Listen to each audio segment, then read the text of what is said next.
Alors bonjour messieurs et bienvenue sur ce plateau des Immo Days où il sera question donc d'inflation, à quoi s'attendre pour vos budgets immobiliers. Alors la première question, j'ai envie de la poser à Laurent Bonnet. Donc vous êtes directeur immobilier et expansion du groupe Fnac Darty.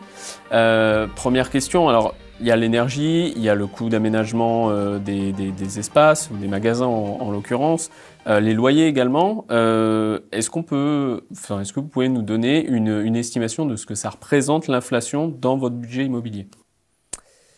Alors oui, l'inflation, c'est un sujet très important sur lequel aujourd'hui on engage véritablement une réflexion de fond avec des opérations assez pragmatiques sur lesquelles on met en place pour essayer de contenir cette inflation existante, mais aussi sur 2023.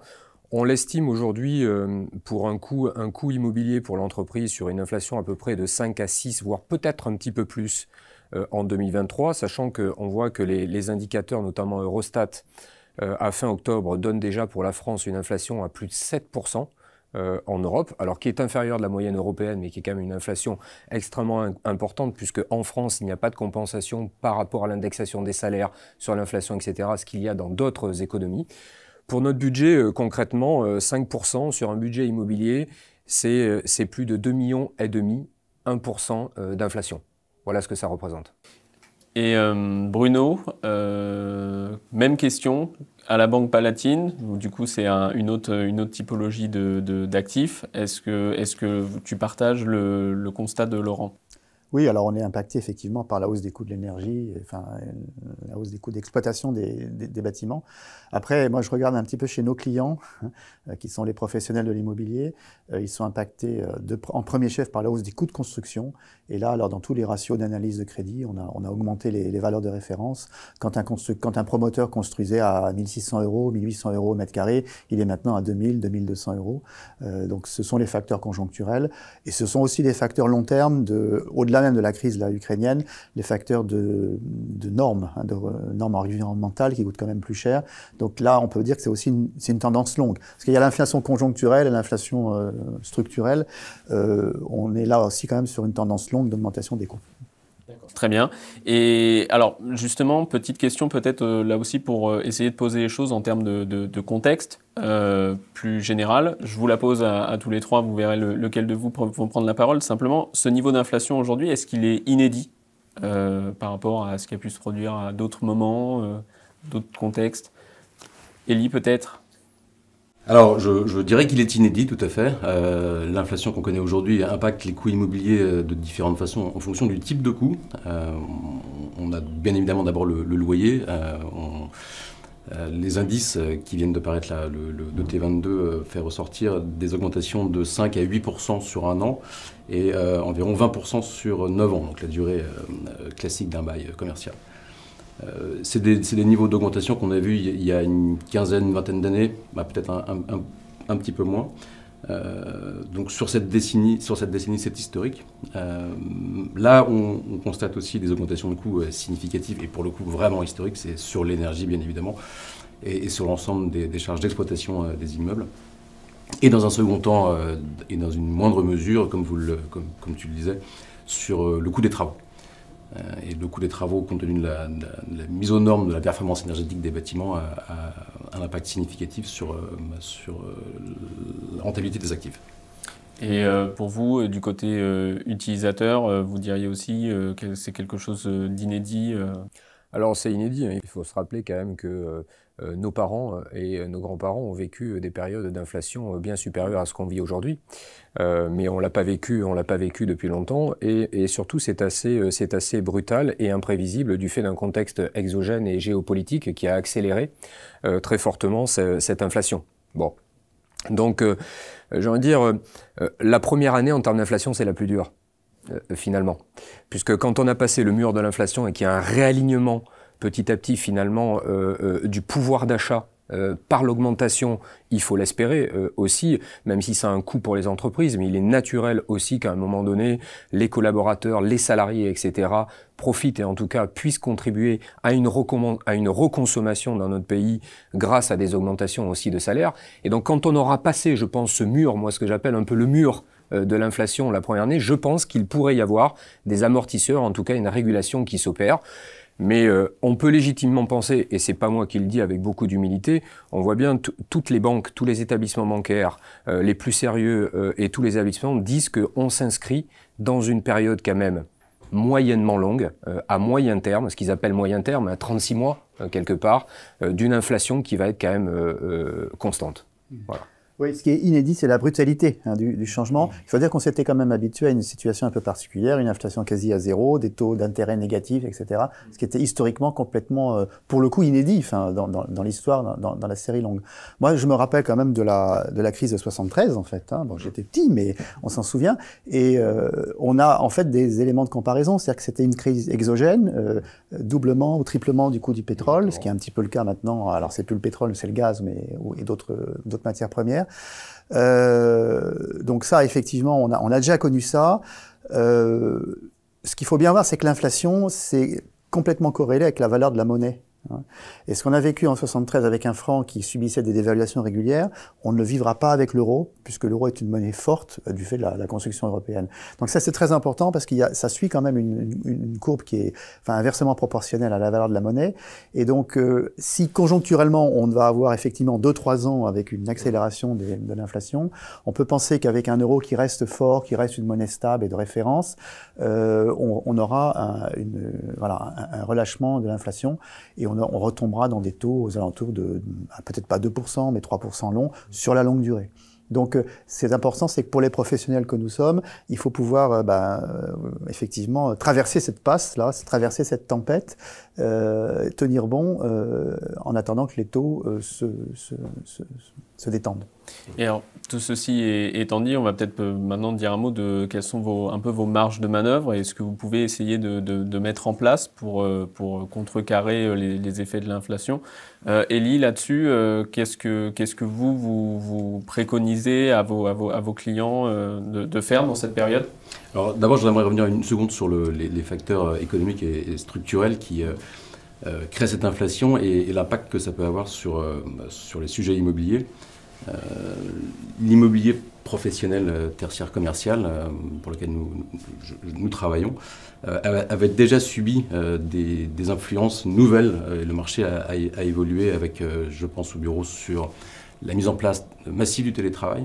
Donc il y avait déjà eu un impact conjoncturel sur ce type de marché. Et pareil sur le commerce avec l'arrivée du e-commerce qui a aussi fondamentalement transformé l'approche du commerce physique. C'est important, il me semble, de le souligner parce que, indépendamment de l'inflation qui arrive maintenant et qui ajoute une complexité, on avait déjà à l'œuvre des phénomènes qui faisaient que l'immobilier d'entreprise était déjà en mutation significative.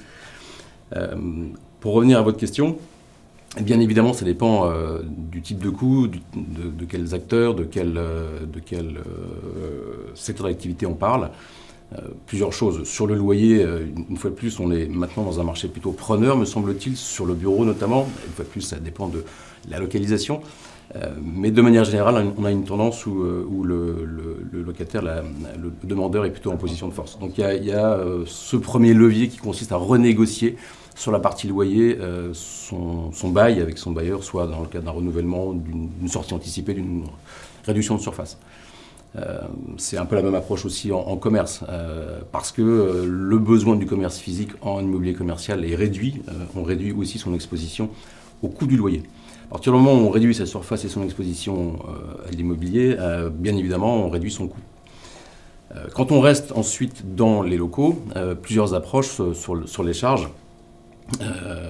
On a parlé des bonnes pratiques, bien évidemment des utilisateurs. On parle aussi de la mise en conformité des bâtiments d'un point de vue performance énergétique. Donc là, c'est plutôt les deux acteurs propriétaires et locataires qui sont un peu dans une direction commune et qui doivent aussi trouver le bon équilibre pour savoir qui paye quoi dans la mise en conformité de cet immobilier. Là, c'est un marché considérable. La rénovation énergétique, c'est vraiment une nouvelle donne sur le marché, avec d'ailleurs des problématiques de financement. Comment on finance ces rénovations énergétiques pour les particuliers, les copropriétés, les centres commerciaux, etc. Donc on est bien dans l'idée quand même de mieux dépenser. Enfin, il faut faire des économies, il faut mieux dépenser, mieux allouer. Et effectivement, faire de l'investissement long terme pour verdir les immeubles, c'est une économie à très court terme sur la consommation, sur les consommations énergétiques. Et Laurent, justement, en termes de bonnes pratiques chez Fnac Darty, qu'est-ce que vous mettez en place pour réduire vos coûts, optimiser vos coûts? Oui, alors je l'ai dit tout à l'heure, et c'est vrai que je reprends les propos de mon voisin de droite, c'est la violence en fait de cette inflation qui nous amène à prendre des mesures qui sont un peu ad hoc dans toutes les entreprises, puisque une entreprise comme la nôtre, une entreprise de retail, on est quand même relativement agile, c'est-à-dire que tous les ans, on doit faire face à des contextes exogènes qui sont différents. Je ne vais pas vous les répéter, on a eu les gilets jaunes, on a eu les attentats, on a eu plein de choses. Et donc face à tous ces événements qui viennent nous percuter d'une manière ou d'une autre sur notre business, on doit réagir rapidement. Donc le retail, c'est quand même, il faut le rappeler, que c'est une industrie de court terme. Tous les jours, on reçoit des clients, tous les jours, on fait du chiffre d'affaires, et donc tous les jours, on doit réagir et tous les jours, on doit s'adapter. Donc en soi, c'est quelque chose que l'on sait faire. Ce qui est nouveau, c'est l'ampleur. Tous les ans, chez Fnac Darty, au-delà de l'immobilier, quand je parle des coûts, il y a aussi les autres coûts dans une entreprise, toutes les lignes de coûts fixes, que ce soit les coûts sociaux, évidemment, les coûts de logistique, les coûts évidemment immobiliers, tous les frais de maintenance, enfin, etc. On sait faire face globalement à 1,5%, 2%, 2,5%. Et on met ce qu'on appelle chez nous en place des plans de performance, c'est-à-dire que tout le monde, tous les départements, contribuent à se mettre finalement dans une situation d'économie intelligente, vraiment réfléchie pour faire face à cette inflation et avoir une année qui est une année finalement sur laquelle l'inflation est écrasée par une maîtrise des coûts un peu exceptionnelle. Là, on est dans une période où c'est le double ou le triple. Donc on ne sait plus faire dans la normalité. Donc quand on ne sait plus faire dans la normalité, ça veut dire qu'on doit prendre des décisions qui sont ad hoc. Donc on est obligé de faire un pas de côté. Et évidemment, ça passe par des choix. Parce qu'on ne peut pas tout faire. Je crois que je l'ai expliqué hier. Si je le traduis concrètement pour l'immobilier, on va rediriger une partie de nos investissements. Automatiquement. Donc des investissements qui étaient peut-être dédiés à de la croissance externe, on va les réorienter sur des investissements qui vont nous permettre d'investir sur des mises aux normes réglementaires pour des économies d'énergie et investir sur une durée plus longue. Donc je crois qu'on est dans une période où effectivement on ne peut pas tout faire, on va devoir faire des choix. Je pense que c'est à peu près pareil pour toutes les entreprises, très clairement. Et donc c'est ce qu'on est en train de mettre en œuvre au-delà de toutes les best practices qu'on peut prendre et les mesures du quotidien. Voilà. Donc, si on essaye un petit peu de synthétiser là ce qu'on s'est dit, il y a des marges de manœuvre qui existent sur la négociation, sur des choix stratégiques aussi également. Et ce que disait Bruno, c'est que de toute façon, on va quand même être dans une tendance assez longue, pas avec les mêmes niveaux, mais néanmoins probablement une phase qui va être un petit peu structurel et qui va se prolonger, donc qui va nécessiter d'avoir une adaptation dans le temps long. Voilà, est-ce que vous avez un dernier mot peut-être à ajouter en guise de conclusion? Moi, je dirais qu'on est dans un temps de métamorphose. C'est-à-dire qu'on a un changement de paradigme. Alors, c'est un petit peu, on est dans l'incertitude, donc ça peut nous inquiéter, hein, mais il y a aussi la créativité humaine. Et je pense qu'en France, on est pas mal doté de pouvoirs créatifs.